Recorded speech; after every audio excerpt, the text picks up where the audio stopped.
حی علی الصلاۃ پہ بھی لا حول ولا قوت الا باللہ، اور اسی طرح حی علی الفلاح پہ بھی یہی لا حول ولا قوت الا باللہ۔ اب جب الصلاۃ خیر من النوم ہم نے سننا ہے تو اس کے جواب میں یہ کہنا ہے صدقتا و بررتا و بالحق نطقتا۔ یہ اب 3-4 لفظ ہیں، یہ مجھ سے صاحبی کے پاس موبائل ہے، تصویر بنا لیں، ان کو یاد کریں، جب بھی اذان و اقامت سنیں تو آپ نے یہ کہنا ہے۔ اب حضرت ابو محذورہ کسی کے ذہن میں یہ بھی خیال نہ آنے پائے کہ یہ جو الصلاۃ خیر من النوم ہے یہ کسی نے خود اذان میں اضافہ کر دیا۔ حضرت ابو محذورہ ابو داؤد شریف کی حدیث ہے، بیان کرتے ہیں نبی کریم صلی اللہ علیہ وسلم نے انہیں اذان کی تعلیم دی اور ارشاد فرمایا کہ اگر صبح کی اذان ہو تو یہ بھی کہہ لیا کرو الصلاۃ خیر من النوم۔ اب یہ رسول اللہ نے خود تعلیم دی ہے۔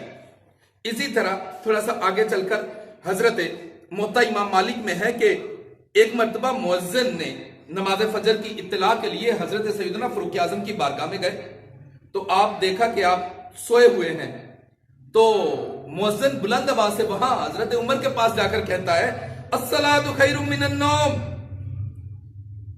تو آپ اٹھے اور اٹھ کر فرمایا اے مؤذن اس جملے کو صرف اذان میں استعمال کیا کرو، کسی کو جگانے کے لیے استعمال نہ کیا کرو۔ اب اس وجہ سے لوگوں نے سمجھا کہ شاید حضرت عمر نے اضافہ کر دیا، نہ بلکہ حضرت عمر نے تو کہا کہ اس کو بس اذان میں پڑھا کرو، کسی اور جگہ میں نہ پڑھا کرو۔ ایک اور مسئلہ میں آپ کے گوش گزار کر دیتا ہوں، ہم چونکہ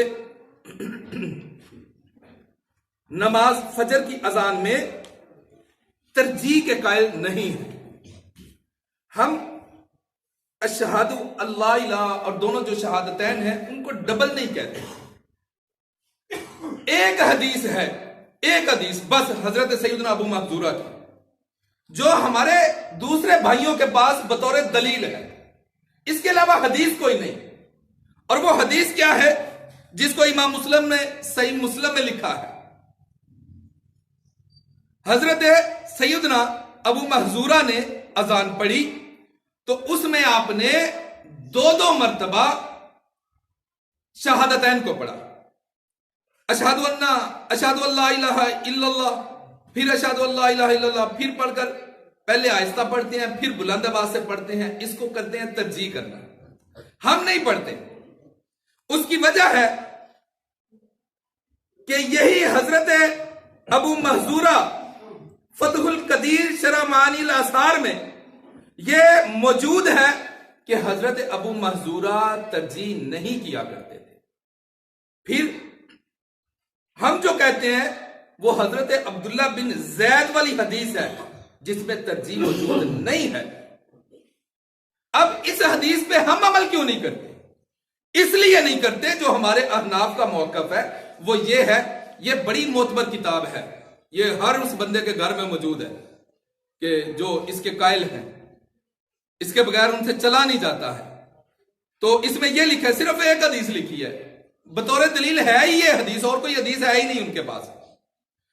ہم اس حدیث کو اس لیے نہیں مانتے کہ حضرت ابو محذورہ نے جب ایمان اسلام قبول کیا تو ابھی چند دن گزرے تھے، تو حضرت ابو محذورہ کفار سے ڈرتے ہوئے انہوں نے آہستہ آواز میں کہا اشہد اللہ الہ الا اللہ اشہد ان محمد رسول اللہ، آہستہ آواز میں کہا۔ تو رسول اللہ صلی اللہ علیہ وآلہ وسلم نے ان کے دل میں یہ جملے راسخ کرنے کے لیے کہا ابو محذورہ بلند آواز سے کہو، بلند آواز سے کہو۔ تو پھر حضرت ابو محذورہ نے پھر ان کو دہرایا اور بلند آواز سے کہا۔ تو یہ اس بات کی دلیل نہیں بنتی، بلکہ یہ صرف ابو محذورہ کے دل میں شہادتین کو راسخ کرنے کے لیے کہ ابو محذورہ ڈرے نہ بلکہ اللہ رسول کا نام کھل کھلا کے ادا کرے۔ اب اس وجہ سے ہم اس حدیث پر عمل نہیں کرتے ہیں، اور پھر بے شمار ایسی حدیثیں موجود ہیں کہ جس میں حضرت ابو محذورہ کے ایک بیٹے ہیں، انہوں نے اس حدیث کو روایت کیا، وہ کہتے ہیں میرے والد محترم ترجیح نہیں کیا کرتے تھے۔ حضرت بلال حبشی کی اذان موجود ہے، بلال